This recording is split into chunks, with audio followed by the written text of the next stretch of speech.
السلام علیکم. Stories with Qasim میں آپ کو خوش آمدید. آج جس اسٹوری کو میں آپ کے سامنے لے کے آیا ہوں، حاضر ہوں، وہ اسٹوری ہے لاہور شہر کے ایک علاقے پیراگون سٹی. جی، پیراگون سٹی بہت فیمس ایک سوسائٹی ہے لاہور میں، برکی روڈ کے پاس. وہاں کی ایک اسٹوری ہے. بتانے والے نے مجھے اپنا نام نہ ظاہر کرنے کی شرط پہ ایک پورا واقعہ جو ان کے ساتھ رونما ہوا اس کا ذکر کیا. وہ بتاتا ہے کہ ہم نے ایک جگہ سے اپنا گھر چھوڑا اور پیراگون سٹی میں آنے کا فیصلہ کیا.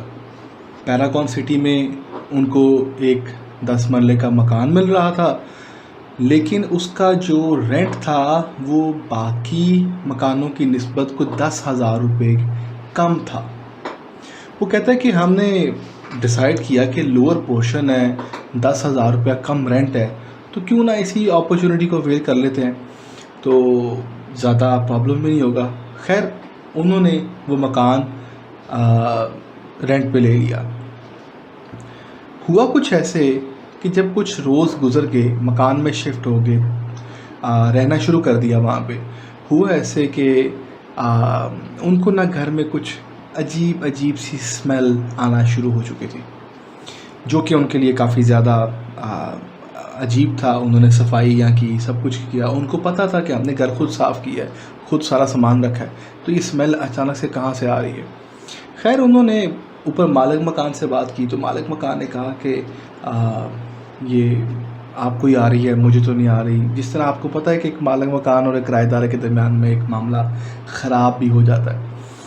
تو معاملہ کچھ اس طرح سے ہوا کہ اسمیل سے بات بڑھی. ان کے کچن میں بہت زیادہ اچانک سے کیڑے، بگس جس کو آپ کہتے ہیں، ٹڈی بھی کہتے ہیں غالباً آپ کی اپنی زبان میں، جس کو ہم کاکروچ، چھوٹا والا کاکروچ پتہ نہیں اس کو کیا کہتے ہیں، وہ بھی ان کے کچن میں بہت زیادہ آنے لگ گئے. اسپرے لیتے تھے، مار دیتے تھے، وہ پھر آ جاتے تھے، اسپرے لیتے تھے، مار دیتے تھے، وہ پھر آ جاتے تھے. تو غالباً گویا ایسے جیسے حشرات فی الارض نے ان کے کچن پہ، ان کے گھر پہ حملہ کر دیا. وہ اس کو بھی کافی حد تک برداشت کرتے رہے کہ چلو کوئی مسئلہ نہیں، یہ ہو جاتا ہے، کیبن صاف ہیں، کیا معاملات ہیں. مگر اس کے علاوہ ہوا ایسے کہ گھر کا پانی بند ہو گیا. مالک مکان سے بات کی. مالک مکان نے کہا کہ میں نے تو آپ کو بتایا تھا کہ پانی اس ٹائم سے اس ٹائم پہ آتا ہے. بڑی عجیب سی صورتحال بن گئی کہ پیراگون جیسی سوسائٹی میں پانی اس وقت سے اس وقت آتا ہے، تو کم از کم ٹینکی میں تو بھائی فل ہونا چاہیے نا، تو ٹینکی میں پانی کیوں نہیں بھر رہا.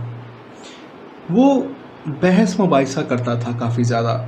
ایسا ان کو فیل ہوتا تھا جیسے یہ تھوڑا سا سائیکو بھی ہے، لیکن چونکہ ایگریمنٹ ہو چکا تھا، پیسے دے دیے گئے تھے، گھر میں رہنا شروع کر دیا گیا تھا، تو وہ اس بات کو زیادہ مد نظر رکھا کرتے تھے. ہوا ایسے کہ پانی والا معاملہ حل ہوا، جیسے تیسے بھی ہوا. کچھ عرصے کے بعد انہوں نے یہ نوٹ کیا کہ گھر میں زمین پہ فنگر جتنے، پورے ہاتھ جتنے، بازو جتنے لمبے لمبے بال زمین پہ بکھرے پھرے ہوتے تھے. تو گھر میں ایک دوسرے کے اوپر الزام تراشی شروع ہو گئی کہ یہ بال کس کے ہیں. کوئی کہے کہ تمہارے ہیں، کوئی کہے کہ تمہارے ہیں. سمجھ نہ آئے کہ یہ بال کس کے ہیں.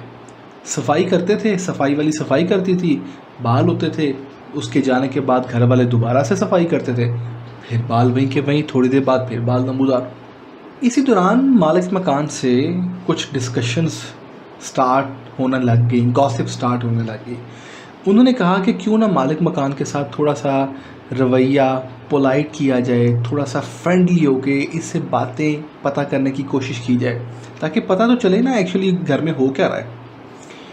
بڑے ماٹ اسکاٹ سے لوگ تھے، وہ ان چیزوں پہ اتنا جلدی یقین نہیں کرتے تھے. خیر انہوں نے مالک مکان کے ساتھ رابطہ شروع کیا، بات چیت شروع کر دی. مالک مکان نے کہا کہ میں امریکہ میں سیٹل اپ ہوتا تھا، میں پاکستان آ گیا ہوں. پھر اس نے کہا کہ آپ نے کسی کو بتانا نہیں، میں ناسا میں جاب کرتا تھا، میں اب ریموٹ کام کرتا ہوں. میرے اوپر گھر میں جو سسٹم لگا ہوا ہے بڑا ہائی فائی لگا ہوا ہے، اس کا آپ بلیو کریں جو ورڈز اس نے بتایا. اس نے کہا جی کہ ایسی ٹیکنالوجی پاکستان میں کسی کے پاس نہیں ہے, ہم جو سسٹم میں ٹیکنالوجی میں امریکہ سے لے کے آیا ہوں, سو باتیں کرتے جاتے تھے. تو انہوں نے کہا کہ آپ نے یہ جو پارکنگ کے پاس ایک لیمو کا ایک پودا لگایا ہوا ہے جو کافی بڑا ہو گیا ہوا ہے, اس کو آپ نے سینٹر آف دا مطلب پارکنگ کے آس پاس کیوں رکھا ہوا, تھوڑا سائڈ پہ رکھتے, گارڈن کسی گھر کا سائڈ پہ ہوتا ہے. اس نے کہا جی میں نے جب یہ گھر لیا تھا نا تو یہ درخت یہاں پہ لگا ہوا تھا, تو میں نے کہا اس کو کاٹنا کیوں, ایسے لیمو بھی کھائیں گے, سب کچھ کریں گے, تو میں اس کو ایسے کرتا ہوں, یہ بڑا اچھا درخت ہے, اس کو میں کنٹینیو رکھتا ہوں. یہ بات اس نے نارملی کر دی. تو تھوڑی دیر بعد اس کے منہ سے کچھ لفظ نکلے. اس نے کہا کہ میں جب کبھی کوئی صدقہ خیرات کرتا ہوں, کسی جانور کو ذبح کرتا ہوں, تو اس کا خون بھی میں اسی درخت کے مٹی کے پاس ڈال دیتا ہوں. یہ بات تھوڑی سی گھر والوں کے لیے جو مطلب رینٹ پہ رہ رہے تھے ہمارے جاننے والے, ان کے لیے بڑی ایک دم سے سرپرائزنگ تھی کہ لوگ اپنے جب کسی قربانی کو, کسی چیز کو قربان کرتے ہیں, کسی جانور کو, تو وہ ایسا سلسلہ کرتے ہیں کہ آپ اس کو وہیں سے آپ پانی سے صاف کر دیتے ہیں, وائپرس پھیرے, تاکہ بلڈ نہ رہے, نہ یہاں پہ کوئی اس کا وہ بھی ہو, اسمیل بھی نہ آئے. یہ بات ان کے لیے بہت زیادہ سرپرائزنگ تھی بہرحال, کہ لیمو کے پودے کے اندر آپ خون بہاتے ہیں. ایک دن ایسے ہوا کہ رات کو سوئے ہوئے ہیں تو 2:30 بجے کے قریب چیخوں کی آوازیں آ رہی ہیں, جیسے کوئی آپس میں لڑ رہا ہے, چیخ پکار کر رہا ہے. انہوں نے کہا کہ میاں بیوی لڑ رہے ہیں تو ایسے ہی اچھا نہیں لگتا. ان کے 2 چھوٹے چھوٹے بچے بھی تھے بہرحال. صبح ہوئی تو انہوں نے صبح کے وقت ان سے پوچھا کہ آپ کے گھر سے رات کو ایسے ایسے مسئلہ. انہوں نے کہا نہیں, وہ میری بیوی جو ہے نا وہ بیمار ہے, تو وہ رات کو ایسے کرتی ہے ویسے کرتی ہے. وقت گزر گیا. ایک دن اس کی بیوی سے اس بھائی صاحب کی جو مجھے سٹوری بتا رہے تھے, انہوں نے کہا کہ ان کی والدہ نے پوچھا کہ آپ کو کیا مسئلہ ہوا. اس نے کہا مجھے کچھ مسئلہ نہیں ہوتا, میرا جو شوہر ہے یہ پوزیسڈ ہے. جب اس نے کہا نا کہ میرا شوہر پوزیسڈ ہے, تو وہ رات کے وقت اکثر اوقات اس کے اندر کوئی غیر مرئی مخلوق کا ظاہر ہو جاتی ہے, اور پھر وہ جو ڈرامے جو ہنگامے کرتی ہے وہ ہمارے لیے بہت زیادہ مشکل ہو جاتی ہے. تو انہوں نے کہا کہ پتہ نہیں یہ فیملی سائیکو ہے, یہ کیا باتیں کر رہے ہیں. تو ایک روز وہ یہ پھر نیچے کھڑے ہوئے تو دونوں رینٹ والے اور آنر جناب دونوں پارٹیز آپس میں باتیں کر رہی ہیں. تو اچانک سے اس نے نا اپنے سر پہ ہاتھ رکھا. اس نے کہا میرے بال چھوڑو, میرے بال چھوڑو. وہ بڑا سرپرائز ہوا کہ یار یہ کیا حرکتیں کر رہا ہے بندہ. تو اینڈ یہ ہوا کہ ایک روز انہوں نے پھر رابطہ کیا اپنے کسی بزرگ سے کہ یار ہم کسی بندے سے ملتے ہیں اور معاملہ ڈسکس کرتے ہیں کہ یہ کیا ہو رہا ہے یہاں پہ, ہم گھر میں رہ رہے ہیں اور یہ ہمارے ساتھ ایسے ایسی الٹی سیدھی حرکتیں ہو رہی ہیں, اور اوپر سے جو ہمارا مالک مکان ہے یہ بھی کوئی اللہ ماشاء اللہ عجیب سی سوچ کا مالک ہے. انہوں نے جب ان کو بلایا تو جو صاحب آئے تھے, جو بزرگ آئے تھے ان کے گھر میں, انہوں نے چیک کیا تو پتہ چلا کہ اس گھر میں کافی چیزوں کا بسیرا ہے.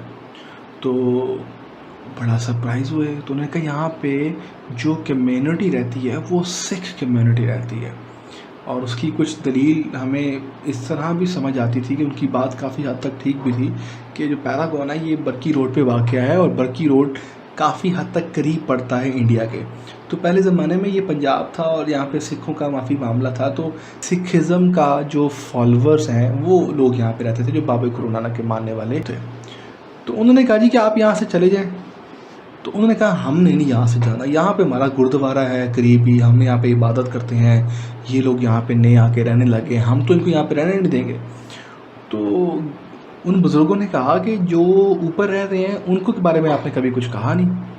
تو اس نے کہا جی کہ ان کو تو ہم نے یہاں پہ رہنے دینا نہیں ہے, ہم ان کو بیمار کر رہے ہیں آہستہ آہستہ, کیونکہ یہ ان کا گھر ہے وہ کیسے چھوڑ سکتے ہیں, تو ہم ان کو آہستہ آہستہ بیمار کر رہے ہیں. اور جو رینٹ والا کوئی بھی یہاں پہ آتا ہے ہم اس کو یہاں پہ ٹکنے نہیں دیتے, یہاں پہ ہفتہ 10 15 20 دن کے بعد کوئی نہ کوئی چل جاتا ہے.